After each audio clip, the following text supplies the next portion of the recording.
ബിസ്മില്ലാഹി വൽഹംദുലില്ലാഹ് വസ്സലാത്തു വസ്സലാമു അലാ റസൂലില്ലാഹ് അല്ലാഹുമ്മ സ്വല്ലി അലാ മുഹമ്മദിൻ വഅലാ ആലി മുഹമ്മദ്.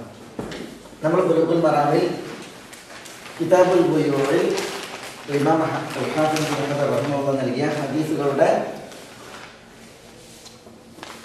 ചില ഭാഗങ്ങളാണ് ഇവിടെ എഴുതിയത്. ഏതാണ് ഹദീസുകൾ?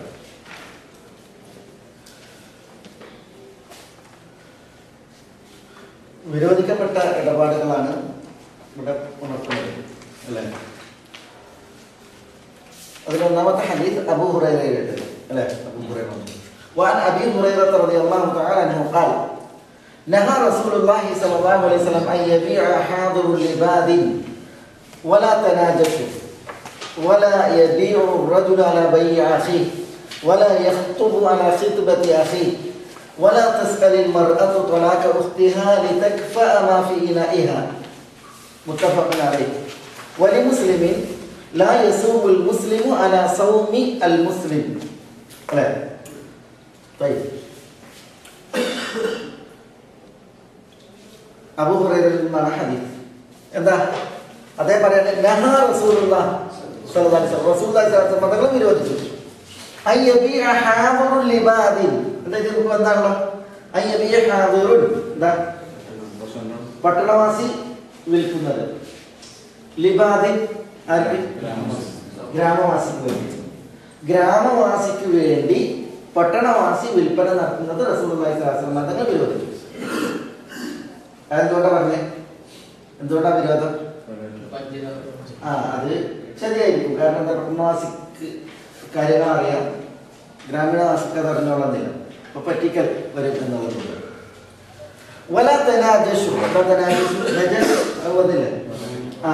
സാധനം കൊള്ളാൻ താല്പര്യമില്ലാത്ത ആള് കസ്റ്റമറെ പറ്റിക്കാൻ വേണ്ടിയിട്ട് വില ഏറ്റി പറയാം. ലേലംവിളിയെ സംബന്ധിച്ചിടത്തോളം ലേലംവിളിയിൽ എന്തില്ല? പറ്റിക്കലില്ല. അങ്ങനെ ഉണ്ടെങ്കിൽ അത് പാടുള്ളതല്ല. അതേസമയം ഒരു സംഘം ആളുകൾ അവരെന്ത് ചെയ്യാണ്? ഒരു സാധനം കൊള്ളാൻ വേണ്ടിയിട്ട് എന്ത് ചെയ്യാണ്? എല്ലാവരും പങ്കെടുക്കുക. അതിൽ ഒരാളെ പറ്റിക്കൽ വരുന്നില്ല. എല്ലാവരും അതിൽ തുല്യ പങ്കാളികളാണ്. പിന്നെ അത് പണ്ഡിതന്മാർ അനുവദിച്ചിട്ടുണ്ട്. മുസായദ എന്ന് പറയാം. അൽ മസാദുൽ അലനി എന്ന് പറയും, അല്ലെങ്കിൽ മുസായദ എന്ന് പറയും ലേലവിളി. അത് അനുവദിച്ചില്ല. കാരണം അതിൽ പറ്റിക്കൽ വരുന്നില്ല. ഇതങ്ങനല്ല. ഇത് കച്ചവടക്കാർക്ക് ഒരാളങ്ങനെ നിന്നിട്ട് ഒരു പണി എന്താണ് ദേറ്റി പറഞ്ഞിട്ട് മറ്റൊരാളെ പറ്റിക്കണം. വലാത്ത നജഷ്, നിങ്ങൾ അന്യോന്യം നജഷ് നടത്തരുത്. നജ് സാധനം കൊള്ളാൻ താല്പര്യമില്ലാതെ വെറുതെ വിലയേറ്റി പറയും. എന്താ? ഒരു വ്യക്തി വിൽക്കരുത് അല്ലെങ്കിൽ വാങ്ങരുത് അലാ ബൈ അഖീ, തന്റെ സഹോദരന്റെ ഇടപാടിനെ മറികടന്ന് സാധനം കൊള്ളുക അല്ലെങ്കിൽ വിൽക്കുക. എങ്ങനെ? ഇപ്പൊ ഉദാഹരണം, അതായത് കച്ചവടം ഉറപ്പിച്ച് അപ്പൊ വേറെ വന്നിട്ട് പറയാം ഞാൻ ഇല്ലാതെ വില തരാം അല്ലെ? അല്ലെങ്കിൽ ഇത് പറയുന്ന വാങ്ങണ്ട, അപ്പുറത്ത് നിന്റെ കട ഉണ്ടായിട്ട് ഇതിലേറെ ഉഷാറായിട്ടുണ്ട് എന്ന് പറയാം. അങ്ങനെ ഉണ്ടല്ലോ, രണ്ടും ഉണ്ട്. പിന്നെ ഞാന് ഇതിലേറെ കുറച്ച് കടലിൽ കൂട്ടിത്തരാൻ നടത്തിയ ഈ കച്ചവടം മുടക്കുക. സഹോദരനെ മറികടന്നിട്ടുള്ള ഇടപാട്. എന്താ? സഹോദരന്റെ ഹിതുബത്തിനെ മറികടന്നിട്ടുള്ള വിവാഹ അഭ്യർത്ഥന, വിവാഹാന്വേഷണം. ഒരാളെ കല്യാണം അന്വേഷിച്ച് അപ്പൊ വേറെ വന്നിട്ട് എന്ത് ചെയ്യുക? അതിനെ മറികടന്നിട്ട് ഇത് ഒന്നുകിൽ ഇത് ഒഴിവാക്കണം, അല്ലെങ്കിൽ ഇത് വേണം നോക്കണം. അതില്ലാതെ വിവാഹാന്വേഷണം നടക്കുന്നതിന്റെ ഇടയിൽ വേറെ ആൾ വന്നിട്ട് എന്ത് ചെയ്യുക? കല്യാണം അന്വേഷിക്കാതെ. തന്റെ സഹോദരന്റെ വിവാഹ അഭ്യർത്ഥനയെ മറികടന്നിട്ട് വിവാഹ അഭ്യർത്ഥന. ഒരു സ്ത്രീ ആവശ്യപ്പെടരുത് തന്റെ സഹോദരിയുടെ തൊലാഖിനെ അവളുടെ പാത്രത്തിലുള്ളത് തട്ടിമറിക്കാൻ വേണ്ടി. ഒരു പെണ്ണിന്റെ പാത്രത്തിലുള്ളത് തട്ടിമറിക്കാൻ വേണ്ടിയിട്ട് അവളുടെ തൊലാഖ് ഒരു പെണ്ണ് ആവശ്യപ്പെടരുത് എന്നാണ് അതൊരു പ്രയോഗം. എന്താ ഉദ്ദേശം? അതായത് ഒരാൾക്ക് രണ്ട് ഭാര്യയുണ്ട്. അപ്പോ രണ്ട് ഭാര്യ ആരുടെ ചെലവില? ഈ ഭർത്താവിന്റെ ചെലവിലാണ്. അപ്പൊ ഒരുത്തി പറയാണ് മറ്റുള്ള തൊലാക്കില്ല.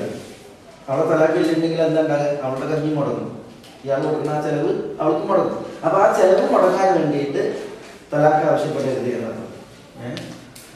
ലിതക്ഫാന മാ ഫീ ഇനാഇഹ എന്നാണ് അവളുടെ പാത്രത്തിലുള്ളത്. തക്ഫ എന്ന് പറഞ്ഞാൽ മറിച്ചിട, കൊട്ടിക്കളയാൻ പറയുന്നത്. അതായത് വേറെ പെണ്ണിന്റെ ഒരാൾക്ക് 2 ഭാര്യ ഉണ്ടെങ്കിൽ രണ്ടാമത്തെ ഭാര്യന്റെ അന്നം മുടക്കാൻ വേണ്ടിയിട്ട് അവളുടെ തൊലാക്ക് ആവശ്യപ്പെടാൻ പാടില്ല എന്നാണ്. മുത്തഫഖുൻ അലൈഹി. ഇമാം ബുഖാരി മുസ്ലിമും ഒന്നിച്ച് നിവേദനം ചെയ്ത ഹദീസാണ്. വലി മുസ്ലിമിൻ, ഇമാം മുസ്ലിമിന്റെ നിവേദനത്തിലുണ്ട്, ലാ യസൂമുൽ മുസ്ലിമു അലാ സൗമിൽ മുസ്ലിം. ഒരു മുസ്ലിം തന്റെ മുസ്ലിമായ സഹോദരന്റെ സൗമ്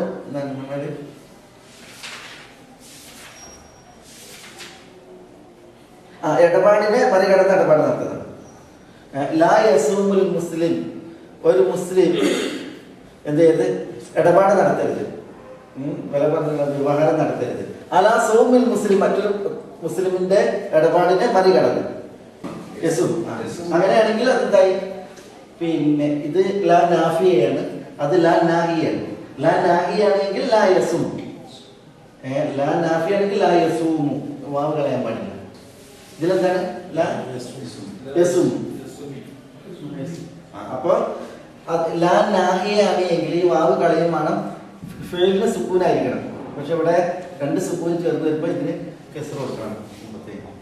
അപ്പൊ ലാ യസുമിൽ മുസ്ലിം, ഒരു മുസ്ലിം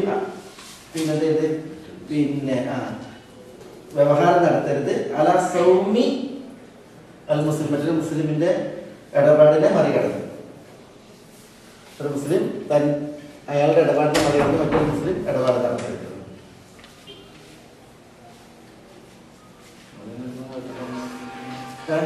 ബൈക്കും സൗമൊക്കെ വില പറയലാണ് അതുകൊണ്ട് ഉദ്ദേശിക്കുന്നത്. ശരിക്കും എല്ലായിടത്തും അങ്ങനെ ആയിരുന്നെങ്കിൽ, നിങ്ങൾ പറഞ്ഞ രീതിയിലാണെങ്കിൽ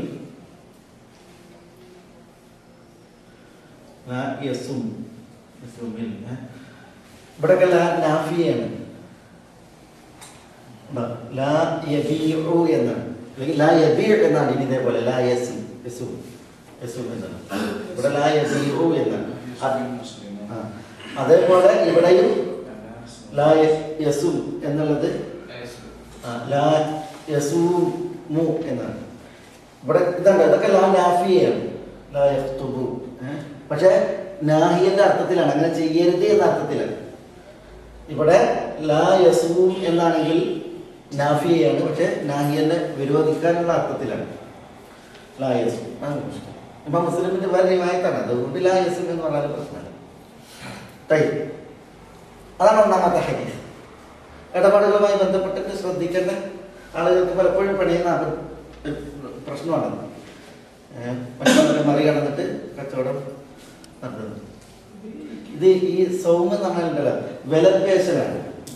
വിലപേശൽ ഞാൻ എന്താ പറഞ്ഞ വ്യവഹരിക്ക, അതിനെ ഇത് വിലപേശലാണ് സൗം. ലാ യസും അൽ മുസ്ലിം, ഒരു മുസ്ലിം വില പേശരുത് അലാ സൗമിൽ മുസ്ലിം, സഹോദരനായ മുസ്ലിമിന്റെ വിലപേശലിനെ മറികടന്നു. അതിന്റെ ഉദ്ദേശം തന്നെ വ്യവഹാരം തന്നെ, ഇടപാട് നടത്തുന്നത്. ഒരാൾ വിലപേശിയതിനെ മറികടന്നിട്ട് വേറൊരാൾ വിലപേശുക, അങ്ങനെ ഉണ്ടാവും. കച്ചവട സ്ഥലങ്ങളിലൊക്കെ ധാരാളമായിട്ടുണ്ടാവും. ഖലാസ്, അതൊരു ഹദീസിന്റെ ഭാഗം എനിക്ക് വന്നപ്പോൾ കൊടുത്തു എന്ന് മാത്രം. ഇനി ഈ ഹദീസ് തന്നെ എവിടെ വരും? കിതാബ് തലാഖിലുണ്ട്. കാരണം റസൂലുള്ളാഹി സ്വല്ലല്ലാഹു അലൈഹി വസല്ലം കുറേ വിഷയങ്ങൾ ഉൾക്കൊള്ളിച്ചിട്ട് പറഞ്ഞാണ്. അതായത് മറികടന്ന് ചെയ്യുന്ന കാര്യങ്ങൾ പെട്ടതാണെന്ന് കച്ചവടം, പിന്നെ തലാഖ്, ഇങ്ങനത്തെ കാര്യങ്ങൾ, നിക്കാഹ്, ഇതൊക്കെ.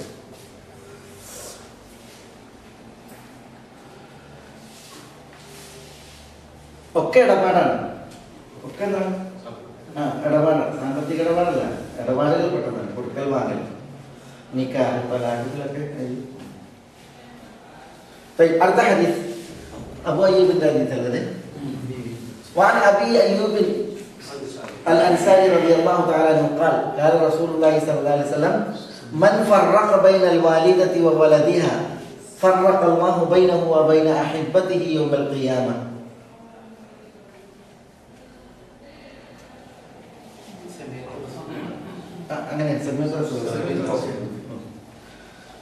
وعن أبي أيوب الأنصاري رضي الله تعالى عنه, അബൂ അയ്യൂബ് അൻസാരി റളിയല്ലാഹു അൻഹു നിവേദനം, കാരണം അദ്ദേഹം പറഞ്ഞു സമിഅ്തു റസൂലുള്ളാഹി സ്വല്ലല്ലാഹു അലൈഹി വസല്ലം റസൂലുള്ളാഹി സ്വല്ലല്ലാഹു അലൈഹി വസല്ലം തങ്ങൾ പറയുന്നതായിട്ട് ഞാൻ കേട്ടു. യഖൂൽ റസൂലുള്ളാഹി പറയുന്നതായിട്ട് ഞാൻ കേട്ടു. എന്താ പറഞ്ഞത്?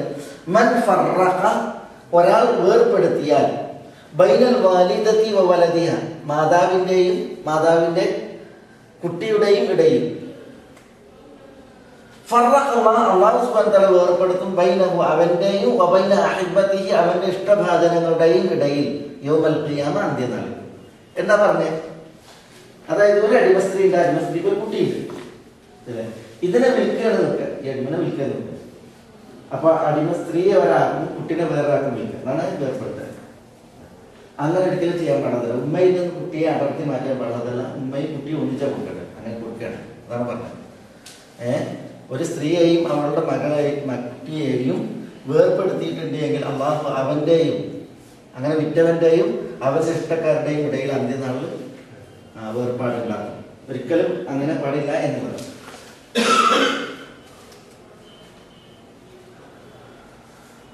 ഹദീസ് റവാഹു അഹ്മദ് വ സഹഹഹു الحاكم والحاكم لكن في إسناده مقال ولا شاهد. ഇമാം അഹ്മദ് മുസ്നദിലെ ഹദീസ് റിപ്പോർട്ട് ചെയ്തു. തുർമുദിയും ഇമാം ഹാക്കിമും അതിനെ സഹീഹ് എന്ന് വിശേഷിപ്പിച്ചു. പക്ഷേ ഈ ഹദീസിന്റെ സനദിൽ ഒരു മക്കാൽ ഒരു ദുർബലമാണെന്നൊരു പരാമർശമുണ്ട്. മക്കാലുണ്ട്. അൽ മഹാഫിരി എന്ന് പറയുന്ന റാവിയുടെ മഹാഫിരി എന്ന് പറയുന്ന റാവി, ആ റാവിയാണ് അതിലെ പ്രശ്നക്കാരൻ. അദ്ദേഹത്തെ കുറിച്ച് ഇമാം അഹ്മദി പറഞ്ഞത് മുൻകറായ ഹദീസുകൾ റിപ്പോർട്ട് ചെയ്യുന്ന റാവിയാണ് മഹാഫിരി. അതുകൊണ്ടാണ് ഈ സനദി ഹി മക്കാൽ എന്ന് പറഞ്ഞത്. ഹദീസ് സഹിയാണോ എന്നതിൽ എൻ്റെ സനദിന്റെ വിഷയത്തിൽ സംസാരമുണ്ട്. പക്ഷെ വല ഉഷാഹിദും ഈ ഹദീസിന് എന്തുണ്ട്? അതിനെ ബലപ്പെടുത്തുന്ന മറ്റൊരു ഹദീസ് ഷാഹിദായിട്ടുണ്ട്. ഒരു ഷാഹിദല്ല, രണ്ട് ഷാഹിദുണ്ട്. അതുകൊണ്ട് തന്നെ ഹദീസ് തെളിവിന് യോഗ്യമായ ഹദീസാണ്. ഇബ്നു അബ്ബാസ് അബൂ മൂസ ഇതിലൊക്കെയുള്ള ഹദീസ് പറഞ്ഞു.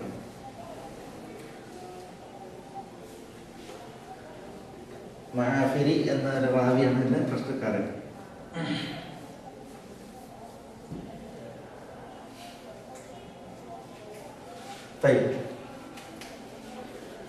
അടുത്തത് അലി എന്ന ഹദീസ്, അതേ വിഷയം തന്നെ. وعن علي بن ابي طالب رضي الله تعالى عنه قال امرني رسول الله صلى الله عليه وسلم ان ابيع غلامين اخذين فبعتهما ففرقت بينهما فذكرت ذلك للنبي صلى الله عليه وسلم فقال ادركهما فارتجعهما ولا تبعهما الا جميعا طيب. وعن علي بن ابي طالب رضي الله عنه علي رضي الله عنه നിവേദനം. അദ്ദേഹം പറയാണ് അമറനി റസൂലുള്ളാഹി സ്വല്ലല്ലാഹു അലൈഹി വസല്ലം റസൂലുള്ളാഹി സ്വല്ലല്ലാഹു അലൈഹി വസല്ലം തങ്ങൾ എന്നോട് കൽപ്പിച്ചു അൻ അബീഅ ഗുലാമൈനി അഖവൈനി സഹോദരങ്ങളായ രണ്ട് അടിമകളെ വിൽക്കാൻ. അൻ അബീഅ ഞാൻ വിൽക്കുവാൻ, ഗുലാമൈനി രണ്ട് അടിമകളെ, അഖവൈനി സഹോദരങ്ങളായ ബ്രദേഴ്സായ രണ്ട് അടിമകളെ വിൽക്കാൻ റസൂൽ എന്നോട് കൽപ്പിച്ചു. ഫഫറഖ്തു ബൈനഹുമാ അപ്പോൾ ഞാൻ അവർക്കിടയിൽ തഫ്രീഖ് ഉണ്ടാക്കിയെന്ന് പറഞ്ഞാൽ രണ്ടാൾക്കാർക്ക് കച്ചവടം ചെയ്തു. അവര് രണ്ടാളുകൾക്കായിട്ട് കച്ചവടം ചെയ്തു. ഫദക്കർതു ദാലിക ലിന്നബി സല്ലല്ലാഹു അലൈഹി വസല്ലം അപ്പോൾ ഞാൻ നബി സല്ലല്ലാഹു അലൈഹി വസല്ലം തന്നോട് അതിനെക്കുറിച്ച് പറഞ്ഞു. ഞാനിങ്ങനെ ആ സഹോദരങ്ങളെ വേറെ വേറെ ആളുകൾക്കാണ് കച്ചവടം ചെയ്തത് എന്ന് പറഞ്ഞു. ഫദക്കർതു ദാലിക ലിന്നബി സല്ലല്ലാഹു അലൈഹി വസല്ലം നബിയോട് ഞാനത് പരാമർശിച്ചു. ഫഖാല നബി സല്ലല്ലാഹു അലൈഹി വസല്ലം തങ്ങൾ ഉടൻ പറഞ്ഞു അദ്രികുഹുമാ ആ വിറ്റ രണ്ട് അടിമകളെയും വേഗം കണ്ടെത്താൻ പറഞ്ഞു. അതിരിക്കുഹുമാ അവർ രണ്ടുപേരെയും നീ വേഗം കണ്ടെത്തുക. ഫർത്തജിഉഹുമാ ആ രണ്ട് അടിമകളെയും കൊണ്ട ആളുകളുണ്ടാവില്ല വാങ്ങിയവർ, അവരിൽ നിന്ന് ആ ഇടപാട് അലസിപ്പിച്ചിട്ട് തിരിച്ചു വാങ്ങാൻ പറഞ്ഞു. അടിമകളെ തിരിച്ചു വാങ്ങാൻ പറഞ്ഞു. ഫർത്തജിഉഹുമാ അവരെ മടക്കി വാങ്ങാൻ പറഞ്ഞു. ഇടപാട് അലസിപ്പിക്കുക, എന്നിട്ട് മടക്കി വാങ്ങാൻ പറഞ്ഞു. എന്നിട്ട് നബി സല്ലല്ലാഹു അലൈഹി വസല്ലം തങ്ങൾ പറഞ്ഞു വലാ തബിഉഹുമാ ആ രണ്ട് അടിമകളെയും നിങ്ങൾ വിൽക്കരുത്. അലിയാരോട് പറയാണ് എങ്ങനെയല്ലാതെ ഇല്ല ജമീഅൻ ഒന്നിച്ചല്ലാതെ അത് ഇസ്ലാം വിഭാവനം ചെയ്യുന്ന കാര്യങ്ങളാണ്. ഇത്തരം ഇടപാടുകൾ നിലനിൽക്കുന്ന സാഹചര്യത്തിൽ മാനുഷികമായിട്ടുള്ള പരിഗണന വകവെച്ചതാണ്. വലാ തബിഉഹുമാ ഇല്ലാ ജമീഅൻ ഒന്നിച്ചല്ലാതെ അവർ രണ്ടുപേരെയും വിൽക്കരുത് എന്ന് നബി സല്ലല്ലാഹു അലൈഹി വസല്ലം തങ്ങളുടെ അലിയാരോട് അനുശാസിച്ചു. ഹദീസ്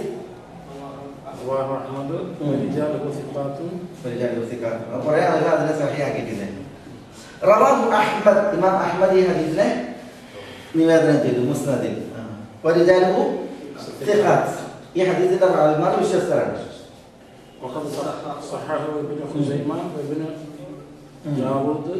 ഇബ്നുൽ ജാറൂദ് പിന്നെ ഇബ്നു ഹിബ്ബാൻ الحاكم والطبراني وابن القطان ابن الملقن ابن القطان.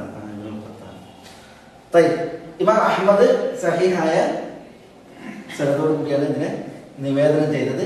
അതിനെ സഹീഹാക്കിയ പണ്ഡിതന്മാരാണ് അവിടെ പറഞ്ഞത്. ആരൊക്കെയാണ് സഹീഹാക്കിയത്?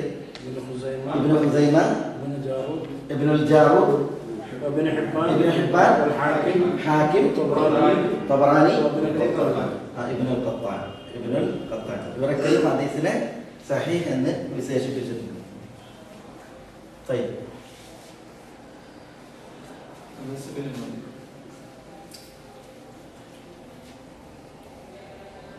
അതിന് സഹീഹ് എന്ന് അങ്ങനെ പറയാൻ കാരണം എന്താ?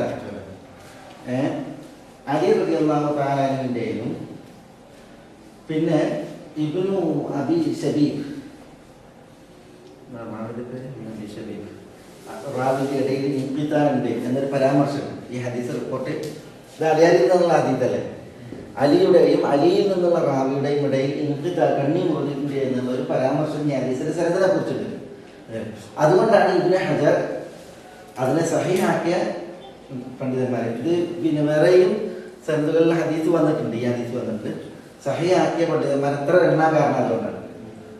ആർക്കുണ്ട്? ഇപ്പൊ ഇബ്നു ഖുസൈമ എണ്ണി, ഹാക്കിമിനെ എണ്ണി, തബറാനിയെ എണ്ണി, ഇബ്നുൽ ഖത്താനെ എണ്ണി, ഇബ്നുൽ ജാറൂദിനെ എണ്ണി, അല്ലേ? 5 ആളുകളെ എണ്ണി.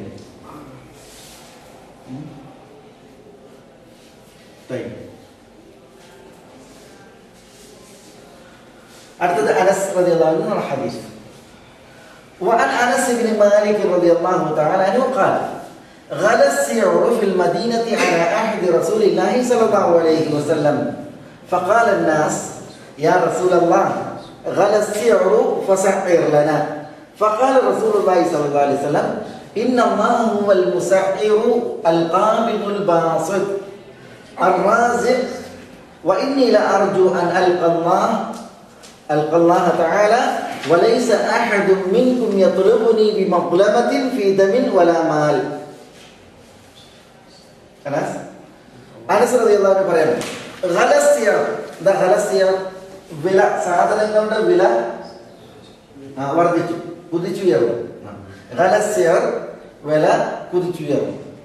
ഫിൽ മദീന, മദീനയിൽ അല അഹദി റസൂലുള്ളാഹി സ്വല്ലല്ലാഹു അലൈഹി വസല്ലം, റസൂലുള്ളാഹി സ്വല്ലല്ലാഹു അലൈഹി വസല്ലം തങ്ങളുടെ കാലത്ത്, റസൂലുള്ളാഹി സ്വല്ലല്ലാഹു അലൈഹി വസല്ലം തങ്ങളുടെ ജീവിച്ച നാളിൽ മദീനയിൽ സാധനങ്ങളുടെ വില ഉയർന്നു, കുതിച്ചുയർന്നു. ഫഖാല الناس, ജനങ്ങൾ പറഞ്ഞു, യാ റസൂലല്ലാഹ്, അല്ലാഹുവിന്റെ റസൂലേ, വില കുതിച്ചുയർന്നു. അതുകൊണ്ട് നിങ്ങൾ എന്ത് ചെയ്യണം?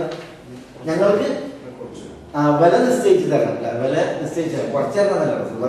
റസൂലിന്റെ കച്ചവടമാണ് ഇല്ലാതെ കുറക്കാൻ പറ്റുക. ഇത് ആളുകളാണ് കച്ചവടം ചെയ്യുന്നത്. അപ്പൊ റസൂലുള്ള എന്ത് ചെയ്യണം? ഒരു വില നിശ്ചയിച്ചു തരണം. തസ്ബീർ എന്ന് പറയും, വില ഇടുക, സാധനങ്ങൾക്ക് വില ഇടുക. ഇപ്പൊ 10 രൂപയ്ക്ക് 30 റിയാൽ, അതേപോലെ പിന്നെ ഒരു ഇന്ന സാധനത്തിന് എത്ര വില, അങ്ങനെ ഒരു വില നിശ്ചയിക്കാതാണ്.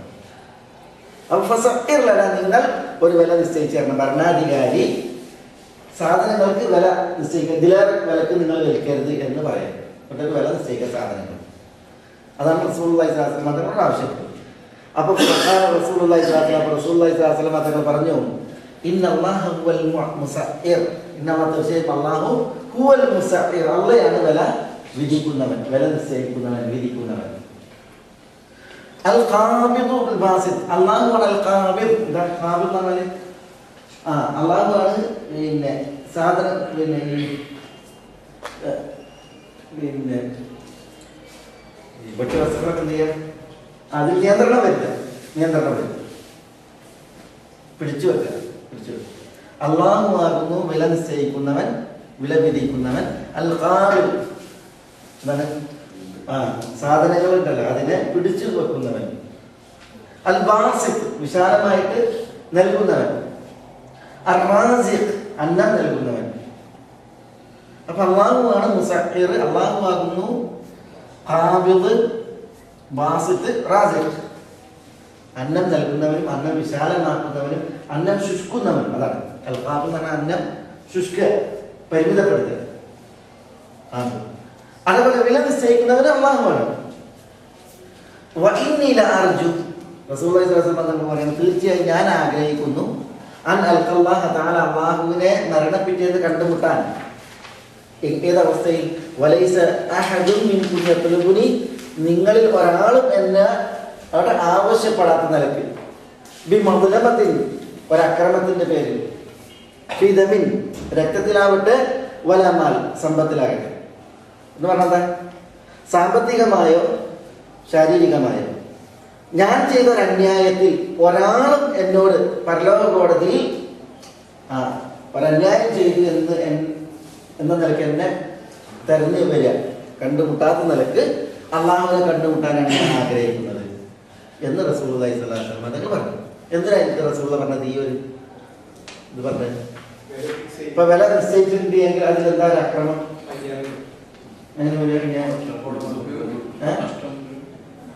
അതാ പ്രശ്നം.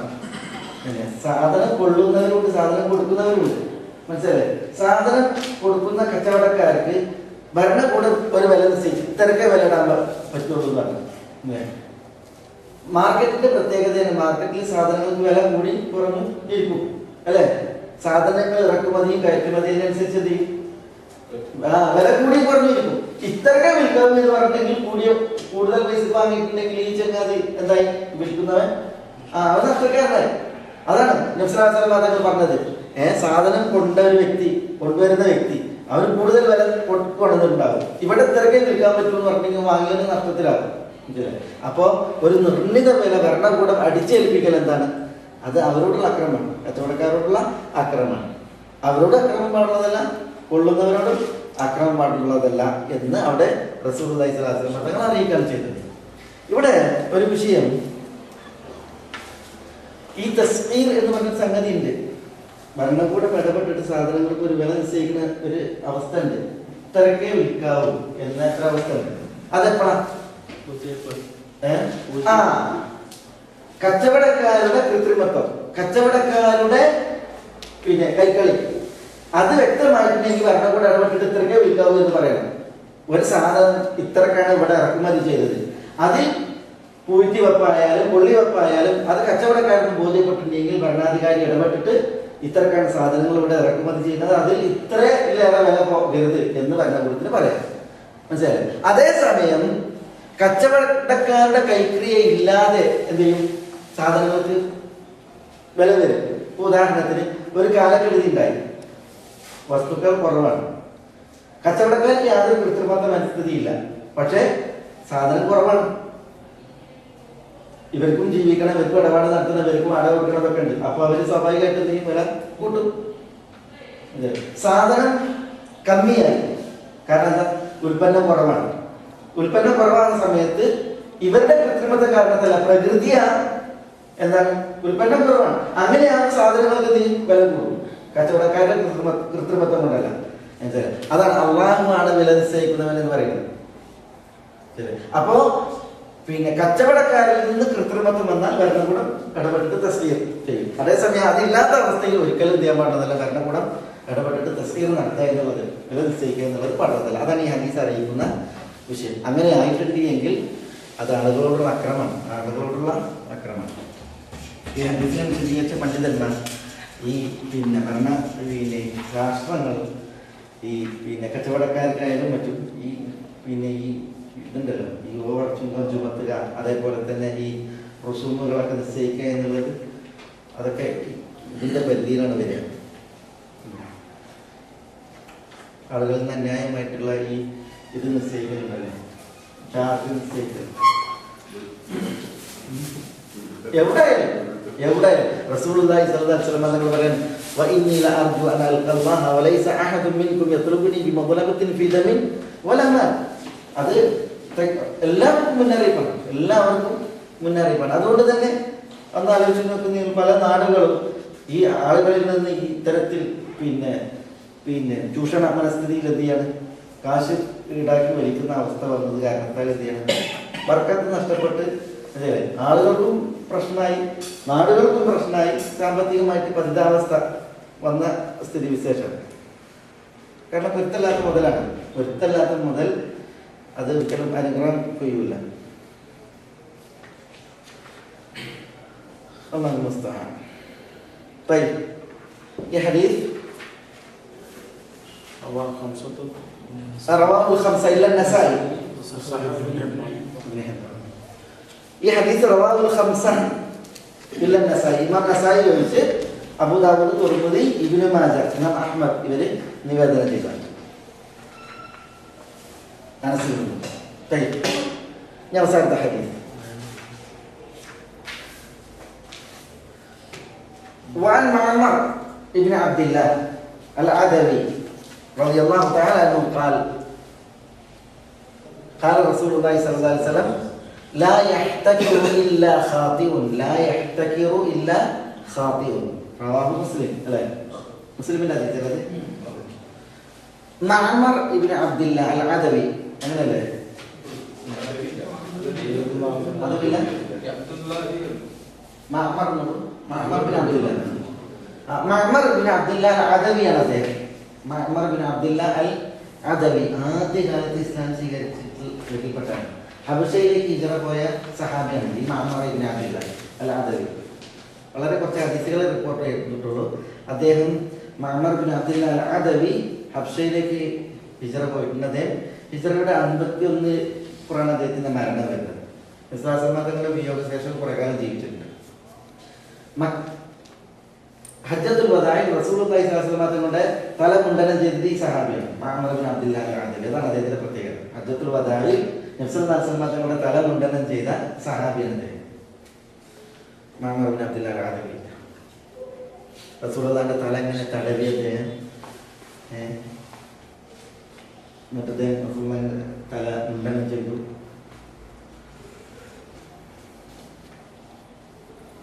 ഹബശയിലേക്ക് ഹിജറ പോയിട്ടുണ്ട്. 2 സഫീനകളിലായിട്ടാണ് അദ്ദേഹം ഹബശയിൽ നിന്ന് ഹിജറ കഴിഞ്ഞ് മടങ്ങിയത് എന്ന ഹദീസിൽ കാണാം. 2 സഫീനകൾ ഒന്നുണ്ടെങ്കിൽ 2 സഫീനയിൽ കാലത്ത് വന്നതല്ല. പിന്നെ അദ്ദേഹം മടങ്ങിയപ്പോൾ സ്വത്തുക്കളുമായിട്ട് 2 സഫീനയുടെ അകമ്പടിയിൽ വന്നു എന്നുള്ളതാണ്. റളിയല്ലാഹു തആല അൻഹു അദ്ദേഹത്തിന്റെ പ്രത്യേകത. നമുക്ക് അദ്ദേഹം ആദ്യമായിട്ട് വരുന്ന സഹാബിയായതുകൊണ്ടാണ് ഞാൻ അത്ര കാര്യങ്ങൾ പറഞ്ഞത്. അദ്ദേഹം പറയാണ്, റസൂലുള്ളാഹി സ്വല്ലല്ലാഹു അലൈഹി വസല്ലം തങ്ങൾ പറഞ്ഞു, ലാ യഹ്തകിറു ഇല്ലാ ഖാതി, ലാ യഹ്തകിർ പൂഴ്ത്തി വെക്കുകയില്ല, ലാ യഹ്തകിറു പൂഴ്ത്തി വെക്കുകയില്ല, ഇല്ലാ ഖാതി, ഖാതി എന്ന് പറഞ്ഞാൽ മുഖ്തി, മുർതകിബുൽ ഖത, തെറ്റ് ചെയ്യുന്നവനല്ലാതെ, പാപിയല്ലാതെ പൂഴ്ത്തി വെപ്പ് നടത്തുകയില്ല. എന്ത് പൂഴ്ത്തി വെപ്പ്? പൂഴ്ത്തി വെപ്പ് എങ്ങനെ? അതെ, അതായത് ആളുകൾക്ക് സാധനം ആവശ്യമാണ്, പക്ഷെ സാധനം ആളുകളിലേക്ക് മാർക്കറ്റിലേക്ക് ഇറക്കാതെ വില കൂടാൻ വേണ്ടിയിട്ട് പൂഴ്ത്തിയേക്കുക. അല്ലാതെ മുസ്തഫയിൽ സാധനം കൊണ്ട് ഇറക്കിയേക്കണീനല്ല. പിന്നെയോ സാധനം ആളുകൾക്ക് ആവശ്യമായിരിക്കെ വില കൂടാൻ വേണ്ടിയിട്ട് സാധനം പൂഴ്ത്തി വെക്കുക, വിൽക്കാതെ മാർക്കറ്റിലേക്ക് ഇറക്കാതിരിക്കുക. അതാണ് ഇവിടെ പൂഴ്ത്തി വെപ്പ് എന്ന് പറയുന്നത്. അതിനെക്കുറിച്ച് റസൂൽ പറഞ്ഞു, ലാ യഹ്തകിറു ഇല്ലാ ഖാതി. ഇത് ഭക്ഷ്യവസ്തുക്കളുടെ വിഷയത്തിൽ പ്രത്യേകിച്ചാണ്. ഭക്ഷ്യവസ്തുക്കൾ, മറ്റു വസ്തുക്കൾ ഉണ്ടല്ലോ, അവശ്യ വസ്തുക്കൾ ഭക്ഷ്യവസ്തുക്കളാണ് ആവശ്യമായിട്ടുള്ളത്. ബാക്കിയുള്ളത് അങ്ങനെ ആവശ്യം എന്ന് പറയില്ല. ഏതായാലും ഭക്ഷ്യവസ്തുക്കൾ അത് പ്രത്യേകത. റസൂലുള്ളാഹി സ്വല്ലല്ലാഹു അലൈഹി വസല്ലം തങ്ങൾ ത്വാമിനെ പൂഴ്ത്തി വെക്കുന്നത് വിരോധിച്ചു എന്ന് ഹദീസിലുണ്ട്. റസൂലുള്ളാഹി സ്വല്ലല്ലാഹു അലൈഹി വസല്ലം ഭക്ഷണങ്ങൾ പൂഴ്ത്തി വെക്കുന്നത് റസൂലുള്ളാഹി സ്വല്ലല്ലാഹു അലൈഹി വസല്ലം തങ്ങൾ വിരോധിച്ചു. മറ്റു വസ്തുക്കൾ പൂഴ്ത്തി വെക്കുന്നത് പോലെയല്ല ഭക്ഷ്യവസ്തുക്കൾ പൂഴ്ത്തി വെക്കുന്നത്. കാരണം അത് ആളുകളുടെ ഉപജീവനത്തെ ബാധിക്കുന്ന വിഷയമാണ്. അതുകൊണ്ട് അത് പാടില്ല എന്നുള്ളതിൽ പണ്ഡിതന്മാർ ഏകോപിച്ചിട്ടുണ്ട്. ഇതര വസ്തുക്കൾ പൂഴ്ത്തി വെക്കുന്നതിൽ പണ്ഡിതന്മാർ ചിലർ അങ്ങനെ വെക്കുന്നതിൽ പ്രശ്നമല്ല എന്ന് പറഞ്ഞു. അത് ഭക്ഷ്യവസ്തുക്കൾ ഒരിക്കലും പൂഴ്ത്തി വെക്കാൻ പാടില്ലെന്നല്ല. അതാണ് ഇവിടെ ഉദ്ദേശം. ഹക്ക് ഹക്കായി മനസ്സിലാക്കുവാനും അത് പിൻപറ്റുവാനും ബാത്തിൽ ബാത്തിലായി മനസ്സിലാക്കുവാനും അതിൽ നിന്നും അതിൻ്റെ ആളുകളിൽ നിന്നും വിട്ടുനിൽക്കാനും അള്ളാഹു നമ്മളെ എല്ലാവരെയും അനുഗ്രഹിക്കുമാറാവട്ടെ. വസല്ലല്ലാഹു വസല്ലമ വബാറക അലാ നബീന മുഹമ്മദിൻ വഅലാ ആലിഹി വഅസ്ഹാബിഹി അജ്മഈൻ. അസ്സലാമു അലൈക്കും.